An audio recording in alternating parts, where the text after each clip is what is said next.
Hey guys, SK here, back with another Clash Royale video, and today, as you can see, I'm currently at 9 wins in a grand challenge, and today we're going to be back with another installment of the 3.0 Xbow cycle versus impossible matchup series, because, as you can see, for my 9th win in the grand challenge, I was able to beat the Royal Giant, Giant Skeleton, Earthquake deck. This infamous deck has been back and better than ever in the meta, and so today, going to be another kind of installment in the series where it's going to be more of an analysis style video. I'll be going over the full replay while giving you guys my commentary and insight over it, and I will be trying to break it down for you guys and show you exactly how I was able to win this.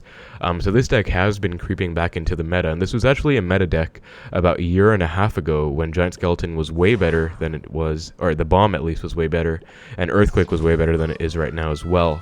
But obviously with the recent balances, Earthquake was nerfed, so we were expecting to see it less, but with the buff of the Giant Skeleton, and overall just Royal Giant being such a strong card in the meta right now, this deck has kind of resurfaced, and I was actually not really planning to make a video today. I've been really tired. I've been out pretty much the whole day, just got back, was playing a grand challenge to kind of relax, and then I did win against this, and this is actually the first time that I was able to win against this deck in the new meta. I actually lost against this in a classic challenge, no less, about a couple of weeks ago in my full 12-win classic challenge series that is actually published publicly. But yeah, it was a pretty big deal for me that I was finally able to win, and so of course I decided it's worth it to make a video, just get over here and analyze this and break it down for you guys. So with the video today, I will be trying to break down my gameplay, so I'll be leaving you guys with some tips specific to this matchup and how I did it while analyzing all of my plays, but also I'll be trying to leave you guys with some Xbow fundamentals, general Clash Royale fundamentals that you can use not only in this matchup but against maybe other matchups too in the future. So hopefully going to be more of an educational and insightful video for you guys today. So yeah, I'm going to be breaking it down, and it's probably going to be a bit longer. I'll be pausing the video when necessary to try and explain my thought process, and again, I will be leaving you guys with some tips along the way that will be kind of fundamentals that you can apply to your games. But I would definitely say this is considered an impossible matchup. What that means is that if the opponent is kind of competent and they play well, there's absolutely no chance the Xbow player should win against this, and I do think that's true. Obviously in this match the opponent did make some mistakes, and that's why I was able to win, and so, you know, some people might say, oh, but he played really badly, or he made quite a few mistakes, but that is honestly the truth. If you want to win against this kind of matchup, you have to, your opponent can't really play perfectly. Obviously if they play perfectly, they will win this all the time. So in these kinds of difficult matchups, you can still play well though as the Xbow player, even if it's a hard counter.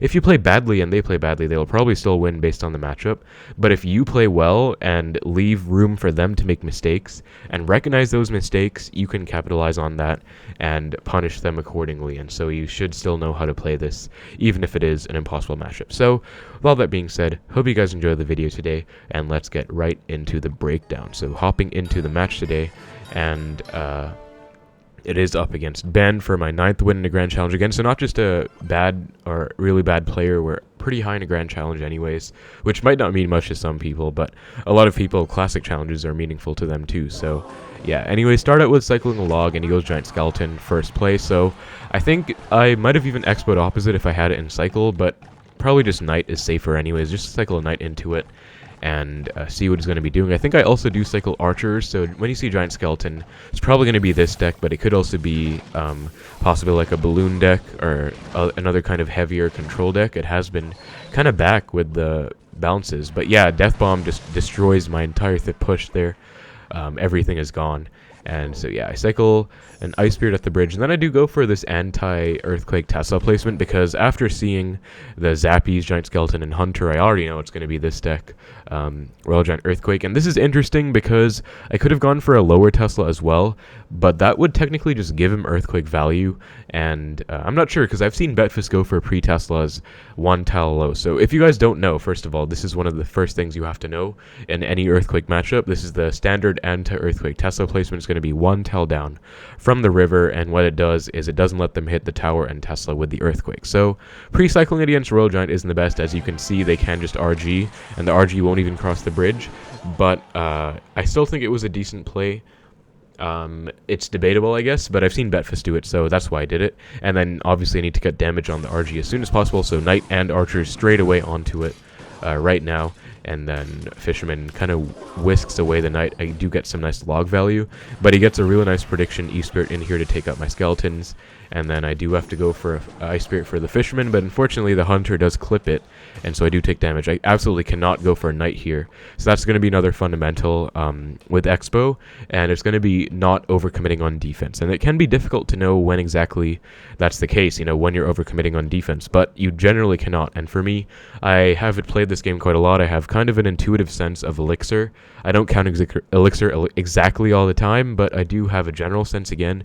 And also it's kind of funny that the fish is just flopping up there since we paused it, but as you can see, I'm at about 5. He is heading up to 7, so I'm down about 2. If I went Knight, he would have just gotten a free giant skeleton on it, or even Zappies, then I would have had to respond to those, would have continued to be down Elixir. So sometimes you do have to eat tower damage as a resource, unfortunately. And right now, he makes a big misplay and goes giant skeleton in the back, so I go for Xbow opposite right away. And so this is going to be the first thing you guys want to look out for in this matchup as an Xbow player, and it's going to be the giant skeleton in the back. So if they have Royal Giant in cycle, I think this is still a good play because this kind of ties into elixir counting, but this is very easy.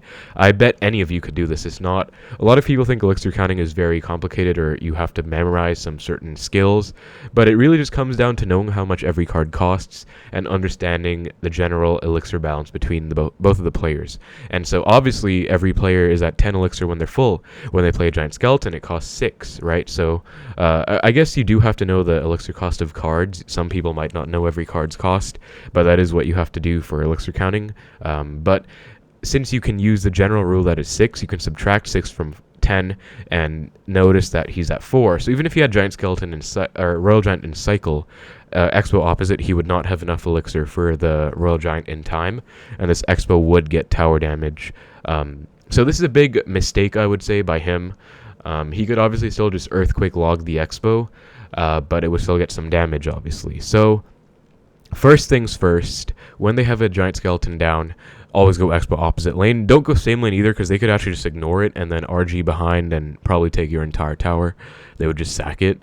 But obviously I go in here and it's opposite lane, and this is another thing, card cycle counting. It's actually a very important Xbow fundamental, and I know some people might not know how to do it, but it's pretty basic. My opponent just played a Royal Giant recently, and I didn't know his exact cycle, but I knew that he didn't have RG in cycle, so I knew I also knew he used his Fisherman in the recent offense, so I knew that his hand was roughly going to be Earthquake at least, and probably Zappies as well, because I know this deck runs Zappies, and I think I fireballed the Zappies earlier, so I knew that he didn't play them ever since then. He played at least 4 cards. That's how you cycle back to a card, right? You play 4 cards. So I knew he had Zappies in cycle.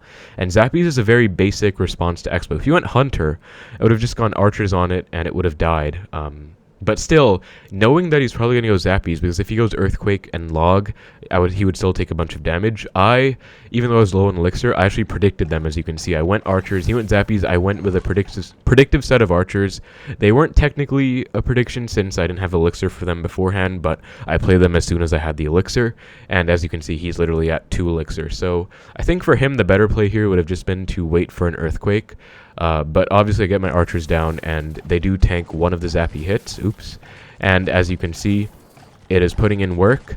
And I genuinely am not sure why he didn't go for an Earthquake here. He probably should have. Maybe he thought the Xbow was really low on HP, so it wasn't worth it. And he'd rather just go for a Hunter than it also counter push. But anyways, again, it's not in my control what he does. I just have to respond. And so the first thing you'll notice is that I'm not just spamming my Knight in front of the Xbow either, because even though I know he's going to go Hunter, I recognize that he has a giant skeleton coming down, and I do have to go Knight for the giant skeleton. I cannot allow it to take my entire tower, obviously. So you still, even if you go Xbow like this against the giant skeleton in the back, you still have to defend against it with the Knight. So keep that in mind. Do not use your Knight by any means on offense here. Even if you went like Hunter, I wouldn't have gone Knight. I would have gone Archers against it. But yeah, so as you can see, I saved my Knight. He goes for a Hunter. So I go Knight, and in doing so, I actually cycle back to my Skeletons. And so another fundamental I want to show you guys, let's just pause it at the perfect time. I notice I cycle my Skeletons here, and that seems like a very weird play, right? Usually you'd cycle Skeletons on the Hunter, like maybe surrounding it in the middle or something. But a huge fundamental, and I only figured this out maybe a month or so back, a couple of weeks ago, when I was watching one of my friends play, was that in an impossible matchup, with Expo, you have to hold on to any connection you get with pretty much everything you can. So when I say everything you can, obviously still take general basics into mind, keep them in mind. Like I said, I saved the knight for the giant skeleton. I wouldn't just spam my entire elixir bar there. But what I do mean by that is committing as much as you can without getting too heavily punished.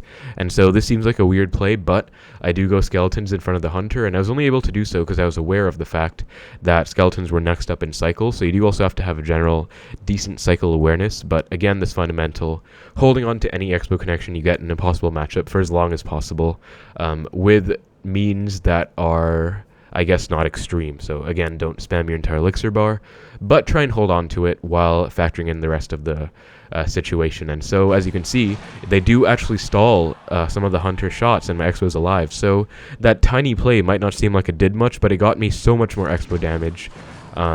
And yeah, as you can see, I'm now in the damage lead. And now I do go Ice Spirit because I recognize the giant skeleton's actually going to kill my knight. I think a knight cannot fully defend a giant skeleton anymore after the balances, which is interesting. But yeah, I believe you do need an Ice Spirit. I wasn't sure of this, but I kind of had a general feeling in my head. And as you can see, I did actually need it because giant skeleton left knight at 1 HP here. So, and remember that, I guess, for you guys in the future.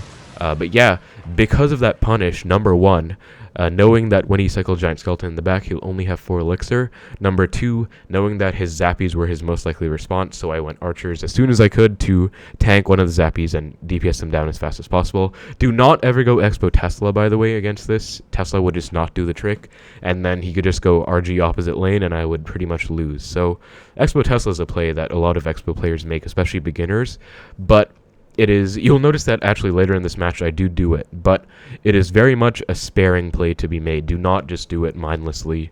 And I guess a general rule is just don't do it unless you're very sure that it is a good play. But I would say definitely don't do it that much.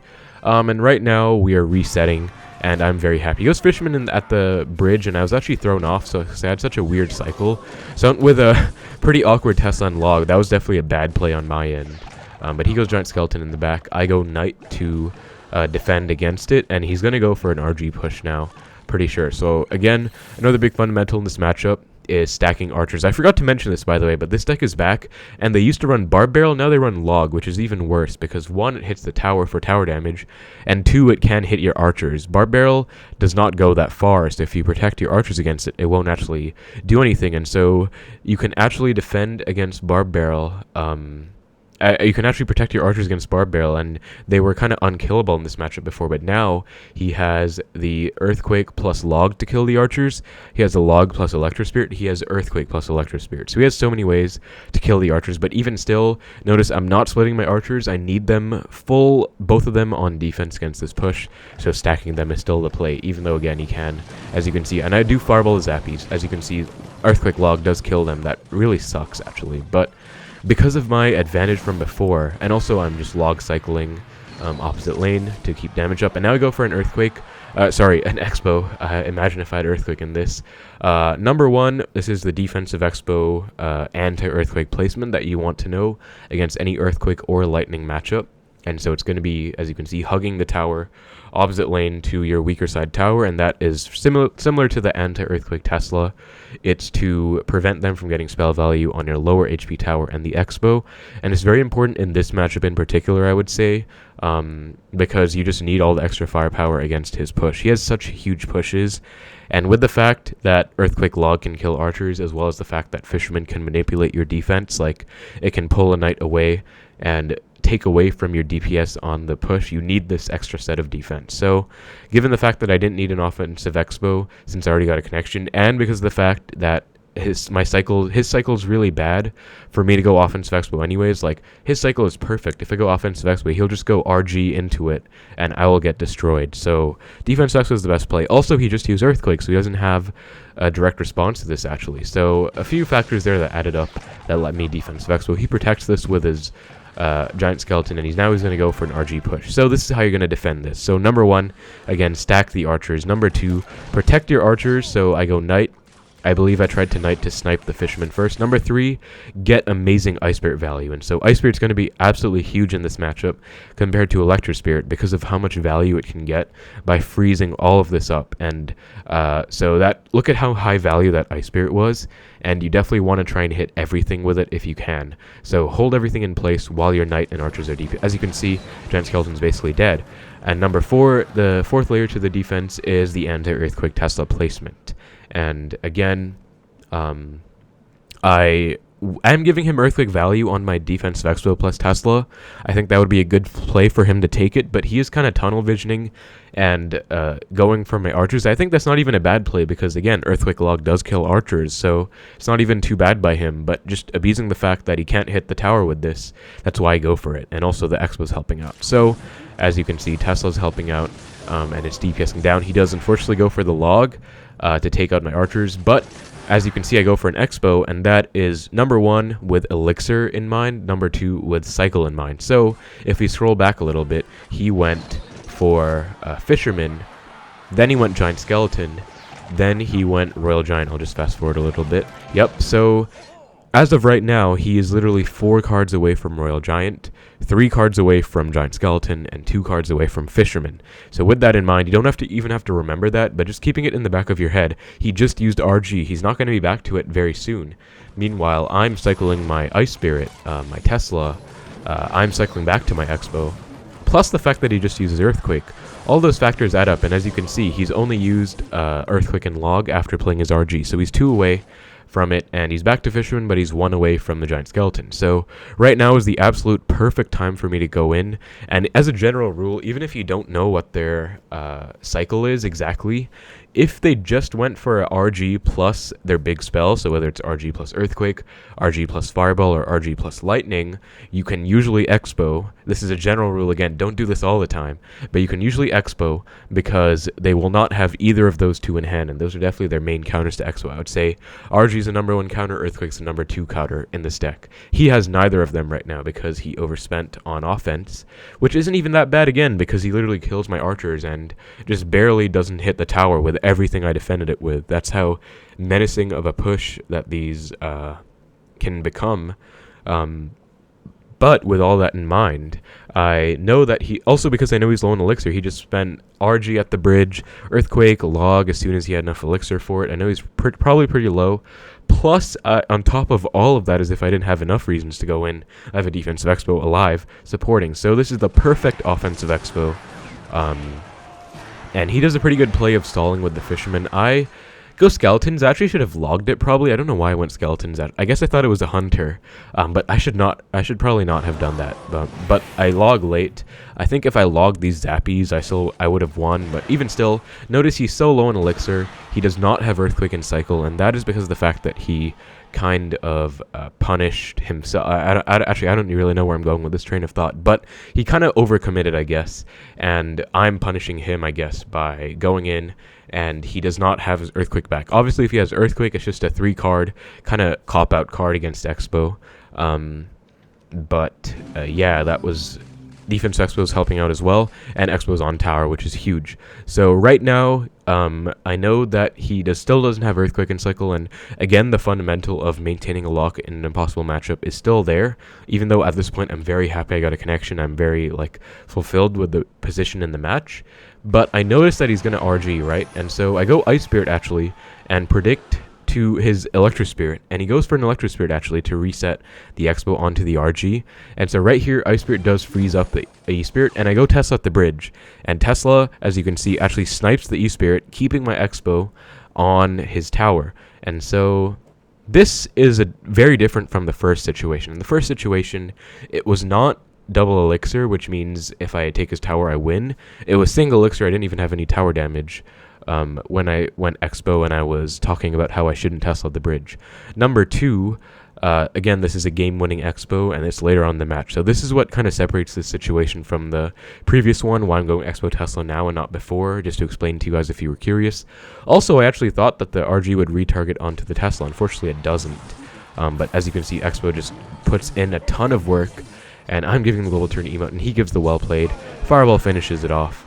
and that is going to be a very nice win against an impossible matchup. So just to recap a few of the fundamentals that I shared there. Number one is your anti-spell placement, so the anti-earthquake Tesla and anti-earthquake Xbow. Number two is cycle counting and elixir counting. Well, I guess they're two separate things, but I guess I'll just group them into one. Cycle counting is extremely important. Actually, debatably, it's more important than elixir counting. A lot of people seem to think, and I feel like it might be as well, even though elixir counting is huge. But cycle counting there, I knew that his hand was like in the single elixir situation. I knew his hand was roughly Zappies plus Earthquake, and I knew it wasn't RG because he just used RG. So that's why, with that knowledge, I made an educated prediction with the archers at the bridge. It wasn't just kind of spamming. I think based on the fact that I was going archers, he should have gone Earthquake plus Log, but obviously he wouldn't have known I would do that. So because I had a feeling he would go either Hunter or Zappies, I went archers, and it was the right play at that time. And also, again, elixir counting, but a very basic form of it is in single elixir, where he played Giant Skeleton at the bridge, at the back, behind the King Tower. I went Xbow. I knew he was at 4 exactly. So that's a very basic form of elixir counting, and that is a play you guys want to watch out for in this matchup in single elixir overall. Giant Skeleton in the back. If they do it and you have fast enough reaction time, I would definitely Xbow opposite a lot. You could even fireball the Zappies, but archers are just a cheaper option. Plus, I didn't have elixir for fireball, I think. I don't even know if I had it in cycle. But then, so that was that. Another form of elixir counting actually was when he went for the RG plus Earthquake push. I went for an offensive Expo. It was the perfect offensive Expo opportunity because he wasted all of his counters, and so that is definitely elixir counting. And again, card cycle counting there coming into play. And I know that these might be kind of menacing to you guys, and they might seem really difficult, but believe me, if you just play a lot more, you will get a better inherent sense of this. Like, as you try and play and focus on the general cues that I'm telling you about, like, oh, they play this card in the back, that means they're at 4. If you just stay cognizant of that all the time, you can slowly get better at it, I guess. But yeah, personally, I just never really had one moment where I decided to start doing something and I started elixir counting. I just watched a bunch of tutorials, but honestly, just as I played more and tried to focus on it more, it became a better sense in my head, I guess. And the last fundamental that I want to talk about is the keeping an Expo connection when you get one in these impossible matchups. And so the best example of that is what happened at the start, where it seemed like such a tiny play, right, where I went skeletons in front of the hunter, but it was absolutely huge. And just tiny plays like that can make all the difference. I believe they got me like at least 300 or 400 more damage. And in an impossible matchup like this, that will make all the difference. So yeah, those are some fundamentals I'd like to share with you guys. And yeah, I guess since I paused a lot, I will replay this and just go through the replay again. Let's just do that without pausing at all, in case you guys want a full form replay of this. Just because I figured, you might. And for people who don't like when I pause, I guess this is just going to be something you can prefer. If you guys have already watched the first 23 minutes, I think we're just coming up on that now. You don't have to watch this one, but yeah, I guess I'll just try and commentate again, I guess. So, Knight in the back against Giant Skeleton. Again, very basic play. And Giant Skeleton is used in primarily this deck, so I had a feeling it might be RG. And that's why I cycled my archers in the same lane, because it was worth it. And just fireball value there against the Zappies, because nothing else would have really taken them out. And yeah, so pretty decent situation so far. Actually, it's only been like 30 seconds. I don't know why I'm saying that. But Hunter at the bridge, in the middle. It's pretty late as well for me right now, so I'm saying something's wrong. But yeah, center Tesla, or oh my god, high Tesla. That, again, might be controversial. Not sure if it's the best play, but I feel like just going with a low Tesla and giving them Earthquake value isn't the best either. I think you can do both, depending on the situation. This was a really good prediction by him, though. And very unfortunate that the Fisherman clipped the Ice Spirit, so this was kind of actually a bad start for me, and I was actually down 2 elixir. But oh, I forgot another fundamental was not overcommitting on defense, which helped me out there. And that, because of that, I had enough elixir, and I got into the situation against the Zappies, and I basically took them out. I guess he thought that my Expo was low enough to the point that it wasn't worth Earthquaking, but if he went Earthquake, this match would have gone completely differently, honestly, but I'm very glad he didn't. And here is what I was talking about. Just that tiny little skeletons play there made all the difference, and I didn't go skeletons plus Ice Spirit. I could have done that, but I had a feeling that I would need Ice Spirit on defense, and also I just have a general sense of not really wanting to overcommit on offense or defense. It's hard to strike a balance, but Fisherman at the bridge. This was honestly pretty badly played by me. I just kind of panicked and logged kind of nothing, but still, he's also seeming to not really know what to do. He was leaking a bit there, and now we're setting up for pretty much the main defense, and this is going to be how you're going to want to play it. You want to stack your archers in the same lane. I think fireballing that is worth it, honestly. And actually, this was in the main defense, but this was still a big defense, and then the main defense is coming up now with the help of my defensive Xbow again in this gigantic push. And notice how I didn't go Knight right away. I don't want it to get whisked away by the Fisherman. I would rather play Knight as late as possible so that I can have it perfectly timed, and very important Ice Spirit value and everything there, just getting really good value out of my 1 elixir cycle cards.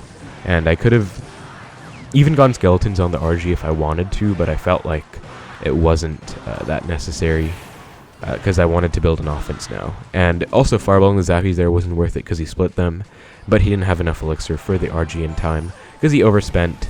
And also I made the aggressive Ice Spirit Tesla play, but actually because of that, even though the RG didn't retarget, still got enough damage, and that was the win. And our opponent even said that we played well, so yeah, I guess I'm really proud of this one, guys. And I am uploading this because it's my first time winning against it as well, so obviously I'm very happy about it. And yeah, hopefully helps you guys with how to play against this matchup. I know it's pretty much impossible, especially because they do have the E-Spirit in there to keep their cycle fast as well. And Zappies technically counter Xbow too, unless you fireball them. They do so much work, so they just have a lot of really good counters here. And it's pretty difficult, but if you play well enough and the opponent doesn't play that well, it is very much winnable. I still think it's technically their absolute hard counter. Like, I wouldn't even say it's 30-70 in their favor, or I guess 70-30 in their favor. I'd say it's like 80-20 or 90-10 even. But it doesn't really matter the numbers. You just have to know how to play it, and hopefully the way I showed you guys today is a general good blueprint of how you're supposed to play that matchup. But yeah, I guess that's going to be all for me. Bit of a longer video today of just analyzing one match, but I did want to show you guys kind of everything and how you can play against these impossible matchups. And I guess I'll title this 3.0 Xbow versus Impossible Matchups instead of 3.0 Xbow versus Royal Giant Skeleton, just because it's kind of part of the series. But again, this is kind of a different format than my others. Haven't done this in quite a while, but I figured it was worth it because, again, this is my first time winning against this, and I'm really happy about that, actually. So yeah, let me know if you guys enjoyed the video today. If you enjoy this kind of long-form analysis video, it's definitely something that I like doing. I've done it quite a few times again. I believe it was about 5 months ago in December last year when I was really starting to pump these analysis videos out. But yeah, hopefully it helped you guys with that impossible matchup, and let me know what matchup you would like to see next. There are a few others I can think of already. Number one is Golden Knight Goblin Drill with Cannon Cart. But honestly, actually I did have a really good match against that I won against, but I forgot to record it, unfortunately. But yeah, Golden Knight Lightning is another one I would say, and I haven't really encountered that much. But if I can't always promise uploading a matchup video again, because I have to, 1, get a nice match against it, and 2, I want it to be a decent player. Like, this was pretty high up in a grand challenge. I wouldn't say it was too bad, but I don't want to do like a classic challenge video, a classic challenge match, unless it's like an absolute impossible one. Like, I uploaded a classic challenge one against Hog Rider Earthquake Mirror, even though it was a classic challenge, just because of the nature of that matchup. But generally speaking, I do like to take these games from grand challenges, global tournaments, or higher up on ladder. But yeah, let me know if you guys enjoyed the video. Again, if you have any other matchup suggestions. I'm not sure how often I'll be doing these, but if I do get the opportunity to, like I won against this today, I'll definitely try and make those videos out. And I wasn't even planning to record one today, so I'm glad I was able to find one, I guess. But yeah, that's going to be about it. Thank you guys very much for watching. Hope you enjoyed the video. Hope I was able to help you with one of the hardest matchups in the game. Take care, and I will see you in the next one.